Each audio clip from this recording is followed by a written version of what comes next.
میں نے اپنی زندگی میں رشتوں اور انسانوں کے اتنے بھیانک روپ دیکھے ہیں، ان سے اتنی چوٹیں، اتنی ٹھوکریں لگی ہیں کہ اب دل اعتبار کرنے سے ڈرتا ہے۔ اب اگر کوئی 100 ثبوتوں کے ساتھ بھی یقین دلائے نا کہ انسان نہیں بدلتا، تو میں یہی کہوں گی، اس دنیا میں انسان سے زیادہ جلدی بدلنے اور بیزار ہونے والا کوئی وجود اس دنیا میں نہیں ہے۔ لوگوں کو اپنی اچھائیاں بتا بتا کر ساتھ رہنے کی بھیک مت مانگیں، بلکہ اپنی برائیاں بتا کر دیکھیں کہ کون کون ساتھ چلتا ہے۔ دعاؤں سے فوراً معجزے نہیں ہو جاتے۔ دعائیں آہستہ آہستہ تمہارے لیے اسباب بناتی ہیں اور پھر تمہیں اس مقام تک لے کر جاتی ہیں جہاں معجزے ہونے ہوتے ہیں، جہاں تمہارے یقین کے سامنے تمہارا نصیب بھی گھٹنے ٹیک دیتا ہے اور اللہ کن فرما دیتا ہے۔ ناکام آدمی کی نصیحت بہت اہم ہوتی ہے، لیکن سنتا کوئی نہیں۔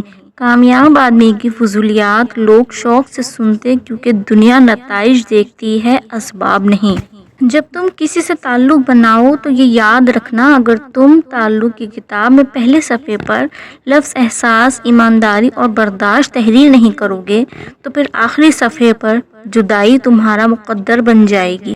غصہ ہمیشہ تنہا آتا ہے، لیکن جاتے ہوئے اپنے ساتھ عقل، سمجھ، اخلاق، ذہانت اور شخصیت کی خوبصورتی بھی لے جاتا ہے۔ ملاوٹ کا زمانہ ہے، ہاں میں ہاں ملایا کرو، رشتے لمبے ٹائم تک چلیں گے۔ وہ عورت اپنی بربادی کی طرف چل پڑتی ہے جب اسے اپنی تعریف کسی غیر محرم مرد کے منہ سے پسند آنے لگے۔ جو لوگ آپ کی صحیح باتوں کا کبھی غلط مطلب نکالتے ہیں، ان کو صفائی دینے میں اپنا وقت برباد نہ کریں۔ ایک بہت گندی روایت ہمارے ہاں یہ بھی پائی جاتی ہے کہ اگر کوئی انسان اپنے برے اعمال کو چھوڑ کر نیک کاموں میں آگے بڑھنا چاہو تو ہم لوگ اس کا ماضی اٹھا کر اس کے منہ پہ مار دیتے ہیں۔ کبھی کبھی چپ رہنا شکایت کرنے سے زیادہ بہتر ہوتا ہے، کیونکہ جن کو ہماری شکایت سے فرق نہیں پڑتا، ان کے سامنے اپنے الفاظ ضائع کرنے کا کیا فائدہ؟ دوسروں کو چھوٹا، گھٹیا، نیچ ثابت کرنے سے آج تک کوئی عظیم نہیں بن سکا۔ کسی کا پردہ رکھنے میں ہی عظمت اور بڑائی ہے۔ جس خاندان میں لوگ ایک دوسرے کا ہاتھ پکڑ کر چلتے ہوں، انہیں کبھی بھی دوسروں کے پاؤں پکڑنے کی ضرورت نہیں پڑتی۔ سانپ سے نہ ڈرو، کیونکہ سانپ سرِ عام ڈستا ہے۔ ان کم ظرف اور منافقوں سے ڈرو جو اپنا بن کے بھی ڈستے ہیں۔ ہر دکھ کا مداوع ہو سکتا ہے، مگر آپ کی زندگی کے وہ ماہ، وہ سال جو دوسروں کو خوش کرنے میں ضائع ہو گئے ہیں، ان کا ازالہ ناممکن ہے۔ پیسہ وہ صابن ہے جو آج کے زمانے میں ہر قسم کے داغ صاف کر لیتا ہے۔ جن کے پاس زیادہ ہے، ان کے عیب زمانے والوں کو اسٹائل لگتے ہیں۔ زیادہ اچھا ہونا بھی غلط ہی ہوتا ہے، پتہ ہی نہیں چلتا کہ لوگ قدر کر رہے ہیں یا استعمال۔ ہر چیز ماضی کا حصہ بن جاتی ہے، سوائے اس لمحے کے جس میں آپ کا دل ٹوٹا ہو۔ وہ ایک لمحہ ہمیشہ ہمارے لیے حاضر بنا رہتا ہے۔ کبھی کبھی ہم کچھ لوگوں کو زیادہ مقام دے کر بگاڑ دیتے ہیں۔ اگر وہ لوگ کم ظرف نکلیں تو وہ بدلے میں ہماری آنکھیں آنسوؤں اور دل درد سے بھر دیتے ہیں۔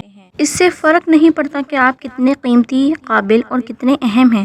اگر آپ ناقدروں کے ہاتھ لگے ہوئے ہیں تو آپ بیکار ہیں۔ سماعت اچھی ہو تو خاموشی آواز سے زیادہ سنائی دیتی ہے۔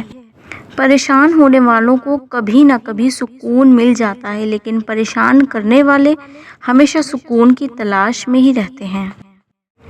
میں پوری زندگی دو بندوں کو تلاش کرنے پہ بھی تلاش نہ کر سکا۔ ایک وہ جس نے اللہ کے نام پہ دیا ہو اور غریب ہو گیا ہو، دوسرا وہ جس نے ظلم کیا ہو اور اللہ کی پکڑ سے بچ گیا ہو۔ 10 اچھی کتابیں پڑھ کر تب جا کر آپ کو ایک سیڑھی اوپر چڑھیں گے، اس کے برعکس صرف ایک گندی کتاب پڑھ کر آپ 10 سیڑھیاں نیچے گر جائیں گے۔ تقریباً ہم سب نے ہی یہ جملہ ضرور سنا ہوگا، افسوس ہوا سن کر، جبکہ میرا یہ ماننا ہے کہ سن کر وہ افسوس کہاں ہوتا ہے جو سہ کر ہوتا ہے۔ پیسہ وہ نسخہ ہے جس سے دل اور حوصلہ دونوں بڑھ جاتے ہیں۔ یہ لے کے بندہ اپنے ہاتھ ہاتھی کے پاؤں کے نیچے بھی رکھنے کو تیار ہو جاتا ہے۔ دنیا تعلیم یافتہ لوگوں سے بھر گئی، مگر انسانیت سے خالی ہو گئی۔ پہلے 2 لوگ لڑتے تھے، تیسرا صلح کراتا تھا، لیکن اب تیسرا ویڈیو بناتا ہے۔ زندگی اپنے حساب سے جینی چاہیے، لوگوں کو خوش کرنے کے چکر میں تو شیر کو بھی سرکس میں ناچنا پڑتا ہے۔ اعتبار ایک روح کی طرح ہے، اگر ایک بار چلا جائے تو پھر کبھی لوٹ کر نہیں آتا۔